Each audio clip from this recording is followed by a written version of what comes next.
Welcome into the CHGO White Sox Pregame Show. I second-guessed that for a second. Presented by DraftKings Sportsbook, America's top-rated sportsbook. Sign up using code CHGO, and when you do, you get...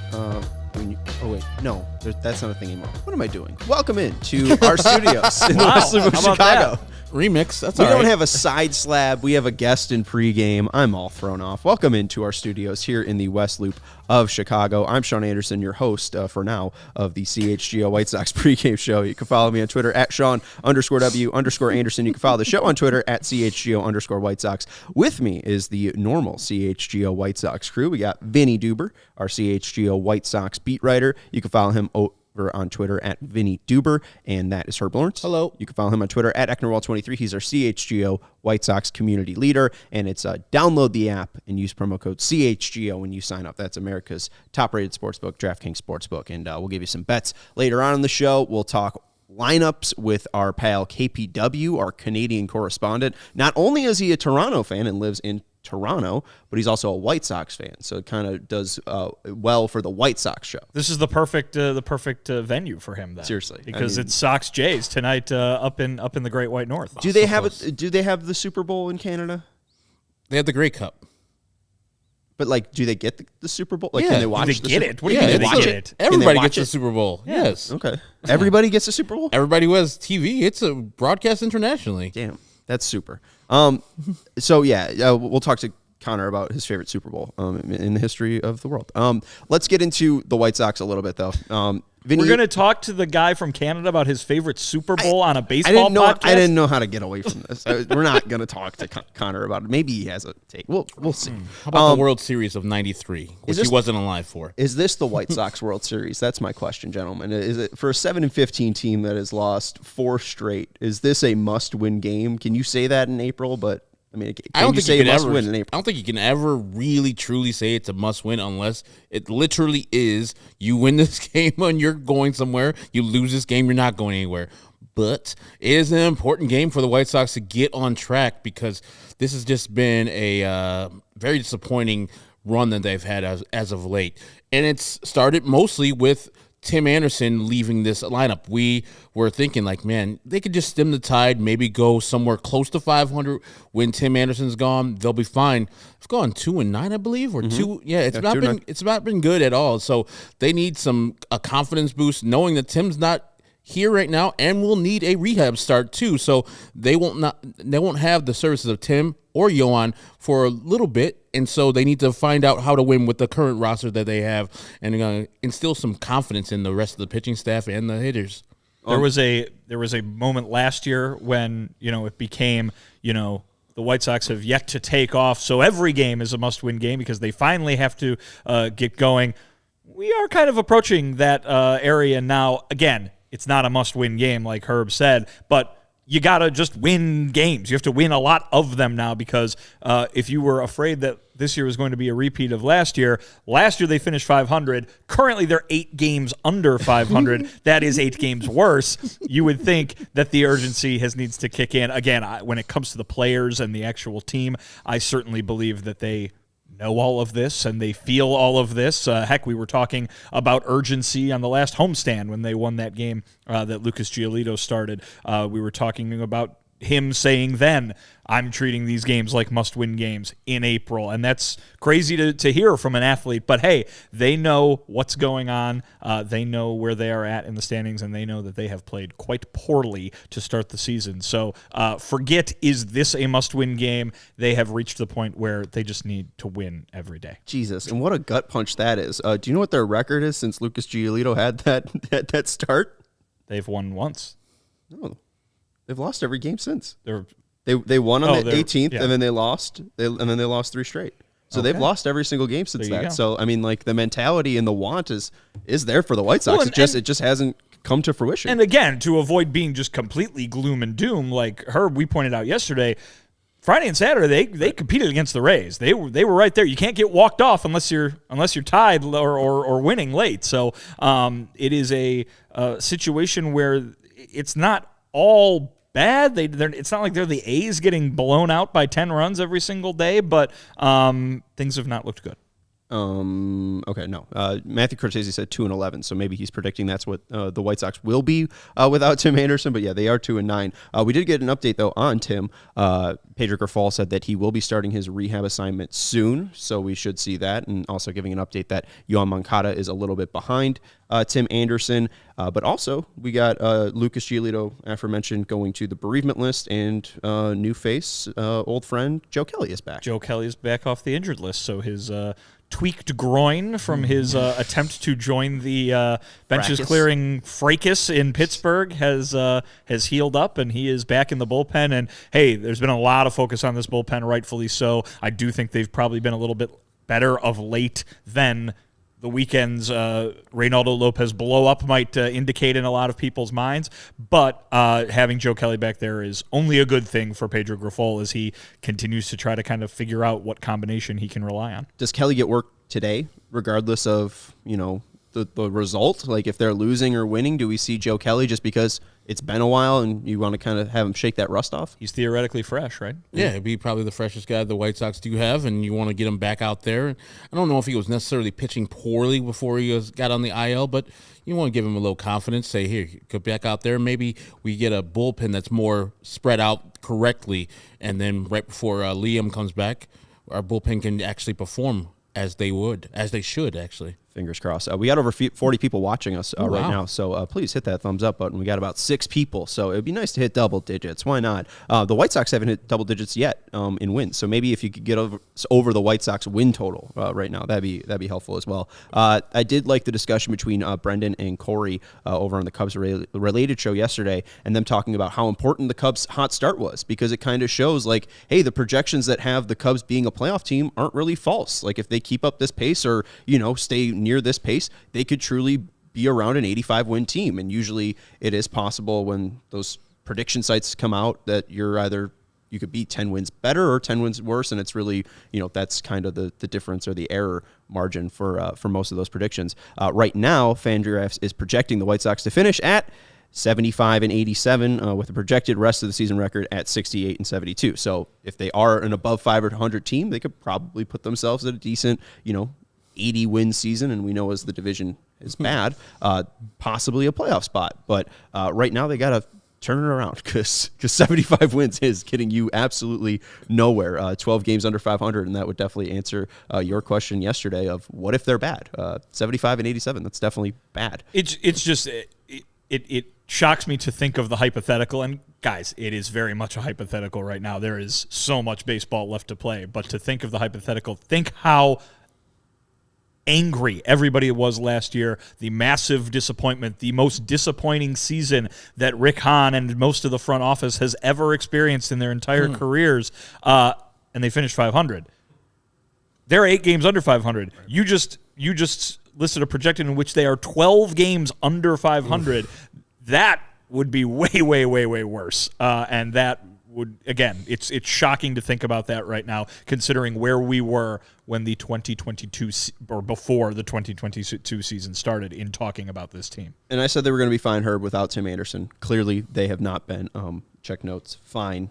They were 5-6 when he left. Now they're 7-15, 2-9 without him. I heard a thing today, like, when you're looking at to pick teams on DraftKings Sportsbook for futures to win, a certain title, you're betting on health. And what we've known about the Sox, Yohan Moncada, Tim Anderson, not healthy. So is that like the reason? Like, if they get Tim back, there's a world in reality where they could be decent, right? A playoff team, possibly. I mean, we all agree. I think everybody who's watching agrees that Tim is the offensive catalyst.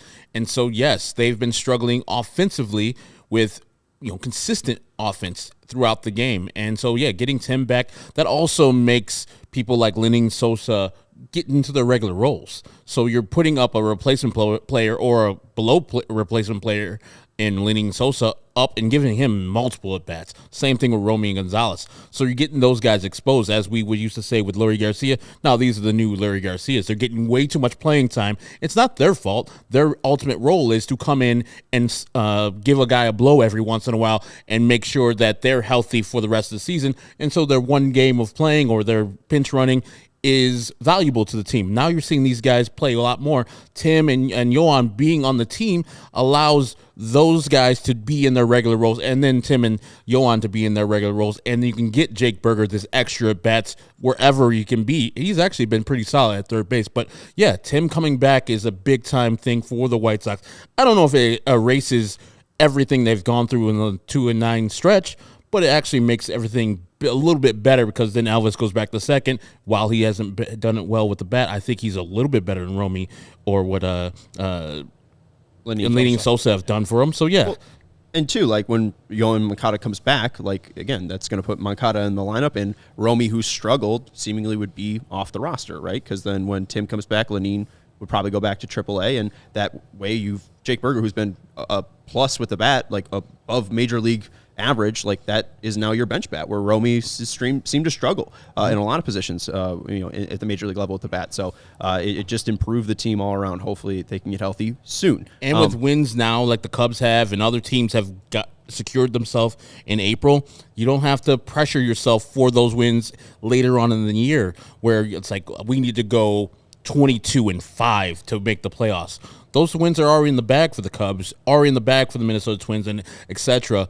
So they don't have to stress as much. And I think, I say it all the time, the count is the same, but also it just puts a little bit more relaxed nature onto your body once you do something and actually have the wins and are in a comfortable position to attack the Minnesota Twins or the Cleveland Guardians. They're only 5 games out, but I guarantee they feel like they're farther out because they haven't been playing the baseball that they associate themselves with. So winning now and getting a couple games before April ends and making this lead like 2 or 3 games will feel very relaxed to these guys, and they'll feel like, okay, we had a crappy month, and these people are only 3 games ahead of us. Good job. And enjoy those 3 games ahead of us, because we're coming now. Well, and speaking of crappy, that was a bad transition. Friend of the podcast, Mr. Delicious13 Beefloaf, had a tweet saying 9 teams out of 22 in 2021 and 2022 had streaks that were crappy, like 7 and 15 over a 22-game stretch. So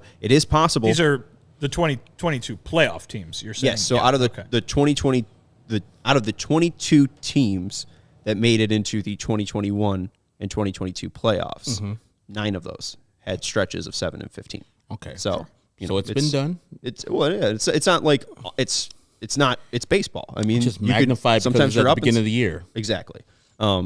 If it's probably the biggest if of all of the White Sox franchise, if they could stay healthy, they'll probably have a decent shot of turning things around, but they're not yet. Let's get into the lineup. We'll kind of see where they're not healthy, and then we'll bring in our Canadian correspondent for the Blue Jays side of this. Lance Lynn will be on the mound, and Chris Bassitt, or Lance Lynn will be on the mound for the Sox. Chris Bassitt will be on the mound for the Blue Jays. We'll get to the pitching matchup in a second, but the Sox lineup is as follows. Leading off, because Tim Anderson is not here, Luis Robert Jr. in center field. Batting second, Andrew Benintendi in left field. Batting third, Andrew Vaughn at first base. Batting fourth, Eloy Jimenez at designated hitter. Batting fifth, Yasmani Grandal at catcher. Batting sixth, Jake Berger at third base. Batting seventh, Oscar Colas in right field. Batting 8, Elvis Andrus at shortstop, and batting 9th, Lenine Sosa at second base. RC Colas at 7th, back in the lineup. Not a lot of lefties. We've talked a little bit about Beefloaf's question, who might get the day off, but it's the starters today for the Chicago White Sox against Chris Bassitt. I mean, the people of years past wanted this consistency of lineup.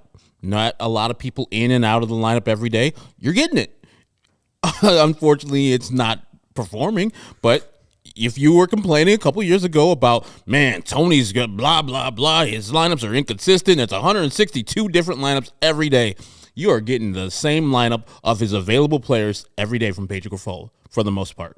Yeah. I think that's definitely the point to look at. This is the starting team, and we've talked about what is Pedro going to do to try to get this team going and get this team on track. Right now, he seems to be letting things sit and letting these guys try to figure it out themselves. A lot of complaints about Luis Robert being up there at the top of the lineup, but hey, Pedro thinks that, this is just a 22-game stint, and you look at that big marathon, you look at things evening out, as you guys have both talked about here in the last few minutes. you let them go and you let them fly, and maybe this is too early to push a panic button or to start pulling certain levers. So you're seeing the same lineup on a pretty regular basis, because that's the lineup that Pedro Grifol believes or believed certainly at the start of the season was the one that's going to put the White Sox in the best position to win. Daryl Van Schouwen of the Sun-Times is up in Toronto, and he shared a video of Pedro in the dugout before the game, and Pedro said, quote, "We have to come out here with an edge." So I don't know if they're going to try to have fun. Maybe that's the edge, an excitement fun, or maybe they're just going to try to, be the biggest badass of badass out. I don't know, badass history. I don't know what the hell. What do you say, like, to grown men? Like, hey guys, let's go play with an edge. Like, I don't know. Like, how do you? It's a hard job, isn't it? We'll see. Yeah, guys, go play better. Let's go to the Isle of Canada, to our Canadian correspondent. Very lucky that he gets the Super Bowl and internet connection up in Canada. I know it's a foreign land. The Sox are in Toronto. They will be heading up to Rogers Center, and we head out to not only a White Sox fan, but a Blue Jays fan and the host of the Flight Deck. You could follow him on Twitter at TFD_Connor, and you know him from our chat as KPW. What's up, KPW? Nice to meet you. Hey guys, nice to finally see you face to face and voice to voice. It's weird. We started with me predicting Daniel Litch going 6 shutout innings, and now I'm on the show. So it's a weird moment, to say the least. There you go. You got on the show before Daniel Lynch did, which is, a credit to you. We're excited to have you, and you are 1/3 of the Flight Deck. How's the season so far for the Blue Jays fan in you? The Blue Jays coming in, obviously we all know how the season ended for them, 8-1, blowing that lead. So, and the big thing was the defense, and Ross Atkins went out and basically took the two biggest pillars of why the defense in the outfield was so bad in Teoscar Hernandez and Lourdes Gurriel Jr. and turned it into Kevin Kiermaier and Dalton Varsho. So the team decided to be a little bit more serious, I guess. They went away from the fun. They got rid of the home run jacket. So coming into the season, we all knew it was going to be different. They got a lot more left-handed. And it's been a good start to the season so far. There's obviously been some ups and downs, as you will. But I couldn't be more happy right now. We just took 2 out of 3 from the Yankees in Yankee Stadium, and yeah, I'm enjoying it. It's going to be very conflicting watch for me the next 3 days. I mean, you're probably rooting for the Blue Jays, though, right? I mean, you didn't hear this from me, but a certain Canadian will be wearing a Yoan Moncada jersey tomorrow when he goes to the game. So. All right. Very nice. Geddy Lee? Do you know Geddy Lee? Is he just walking around? Is he related to you? Honestly, I am 22 years old. I never heard of Geddy Lee a day in my life. Right, oh my goodness! He's more of You're gonna get kicked out. A Drake guy than a Rush guy. You're going to get kicked out of Canada. I'm not even a Drake guy. I'm a Weekend guy. Oh, is he Weeknd. Canadian? He's Canadian. Yeah, he went to high school about 5 minutes from where I live. So. And KPW on the mound today is former White Sox Chris Bassitt. And last time I think the White Sox did face him, it was that unfortunate ball that went right back into his face. He had to have surgery while he was at Oakland A. How has he done this year? The ERA looks a little inflated, but I've been researching and saw that last couple games has been pretty good for him. Yeah, to say the least, it didn't start great with Chris Bassitt. Within the first 4 pitches he threw in his season debut, he was down 3-0 to the Cardinals, so it's not great. He ended Natural up White Sox? Yeah, natural. He gave up 8 runs in that game, but his next 3 starts were against the Angels, the Tigers, and the Astros, and he has an ERA under 2. He's gone 18 innings. He's only given up 1 home run, so... It's the thing I've noticed want to notice about Chris Bassitt is I don't want to notice him. I want it to be boring. And thankfully the last 3 starts it has been boring. So here's slightly hoping he does well tonight against the White Sox. So but you never know.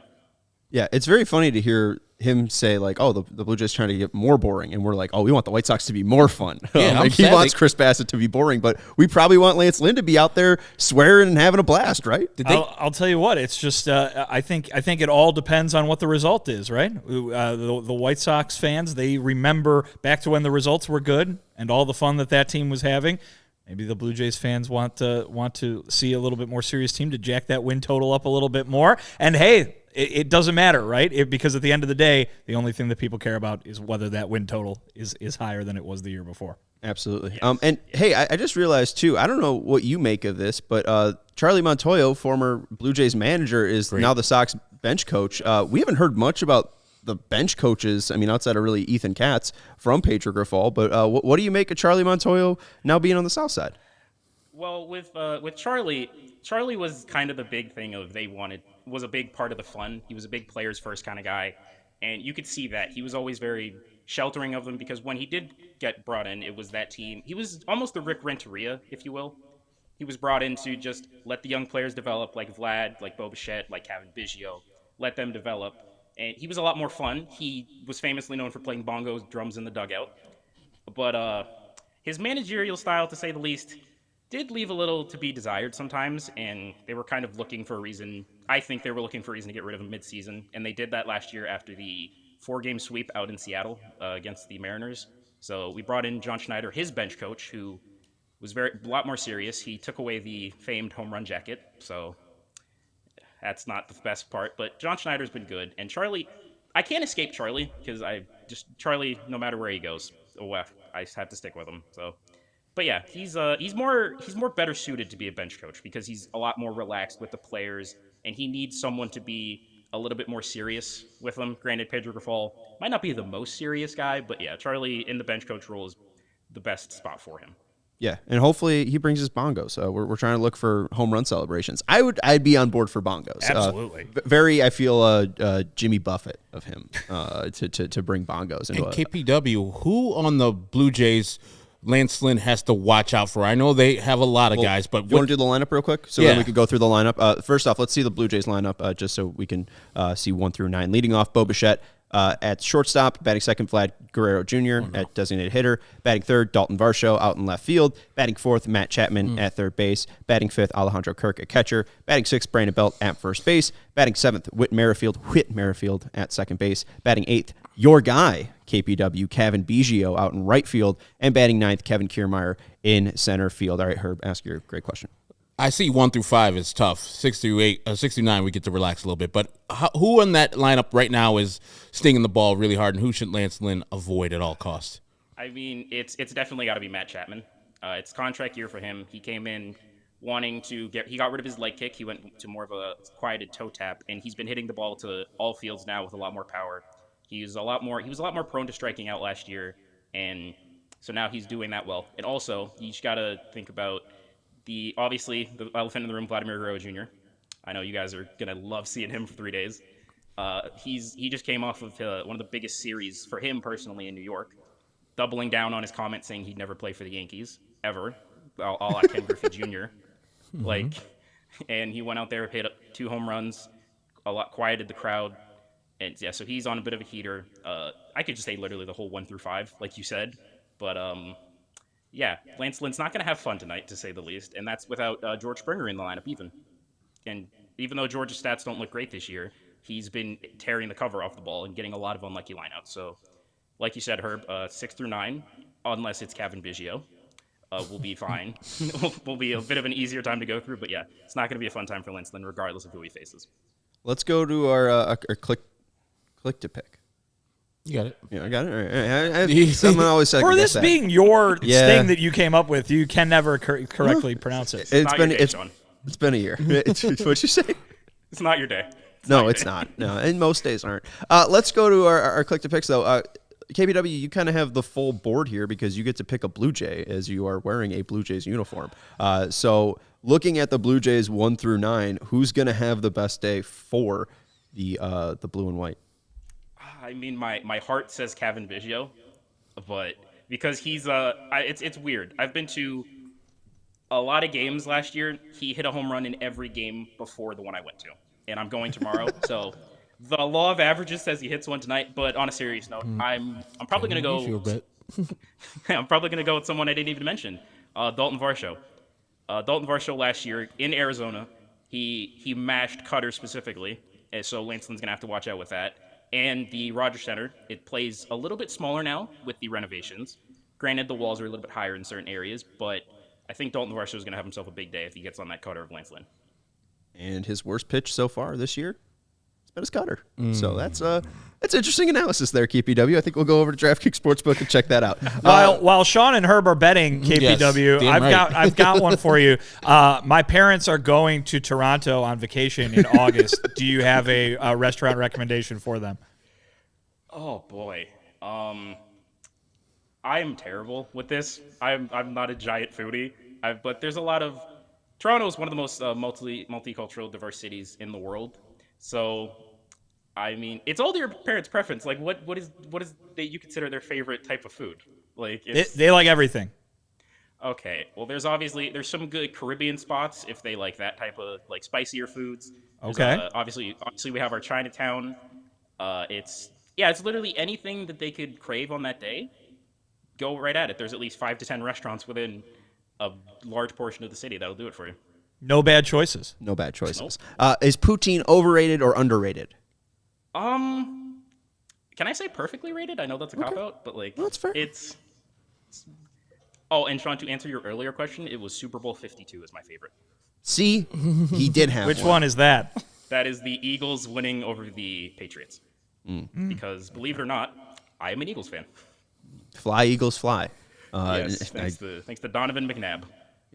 That's a good one. Hey, he's a Chicago guy, so that's an A+ in our book right there. All right, you got clicks to pick, of course, as well. Yeah. So why don't you give your clicks to pick? Yes, he had a nice homer in St. Pete over the weekend, and that power swing is been alive and well this year, I think. So I'm gonna go ahead and stick with him to do some more damage against the AL East. I'm going with Luis Robert Jr., struggling mightily. Hopefully, word hasn't got over to Canada yet that you don't need to throw him a strike to get him out. And I hope Chris Bassitt doesn't listen to that, because if he doesn't, ball go far today. I'll go far today. I'm going to go with RC Colas. Not a lot of lefties in this lineup. You have Yaz. But outside of that, you have Benintendi, and we know my thoughts on him. So I'm going to go Colas. I think, if anything, maybe he gets a hold of one. And KPW, they got new revamped fences in Toronto as well, which is more hitter-friendly, right?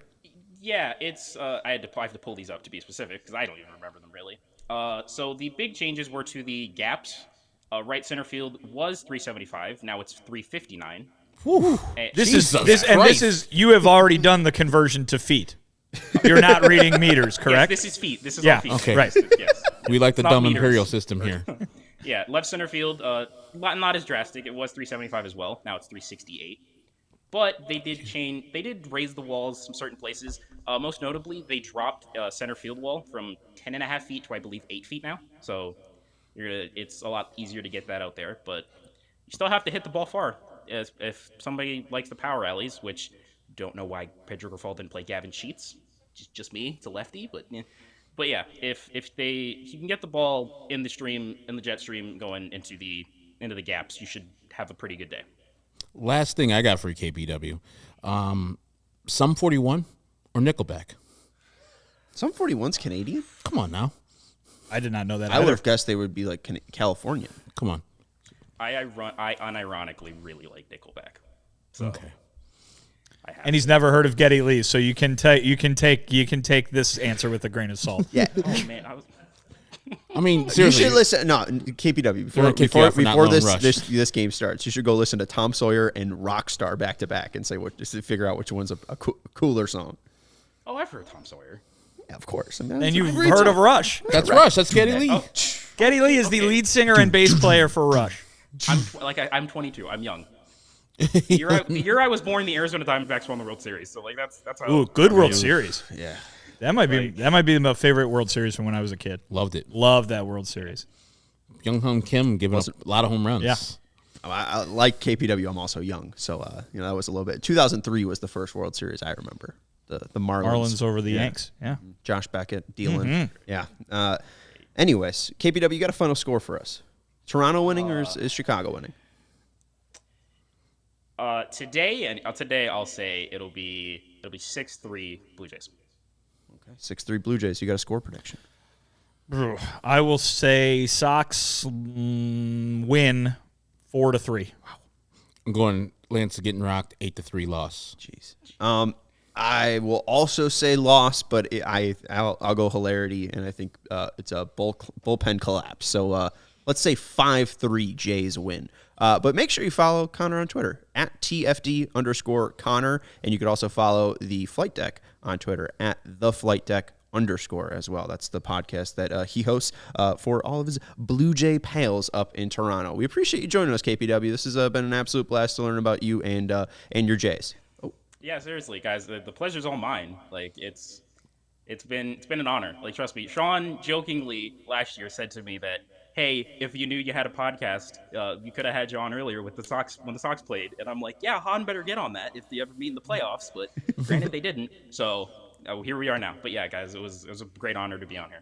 Now I'm gonna come and visit you, KPW, in June. Okay, all right. Well, just let me know what days the Blue games Jays are, and I'll try to make it Padres. out. Oh, okay. I'll try to make it. Definitely. I'll try to make it. Use Game Time. There you go. Does it seriously, work I will. north of the border?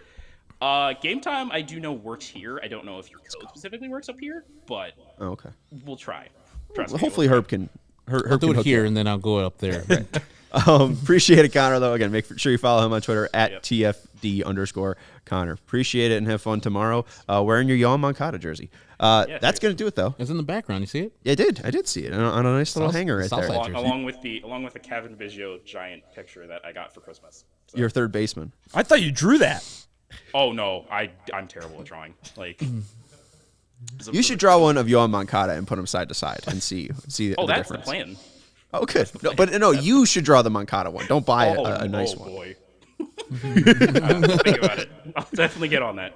Appreciate it, Connor. You can follow Vinnie Duber on Twitter at Vinnie Duber. He's our CHGO White Sox beat writer. That's Herb Lawrence. You can follow him on Twitter at Ecknerwall23. He's our CHGO White Sox community leader. And I'm Sean Anderson. You can follow me on Twitter at Sean_W_Anderson. Thank you to Stephen Nicholas for producing the show. And we will be joining you after this game. White Sox win or lose. So make sure you are subscribing to the CHGO Sports YouTube channel and hitting that thumbs up button on your way out. We'll talk to you after the show. Make sure you're betting with our friends over at DraftKings Sportsbook, America's top-rated sportsbook. Sign up with code CHGO when you sign up.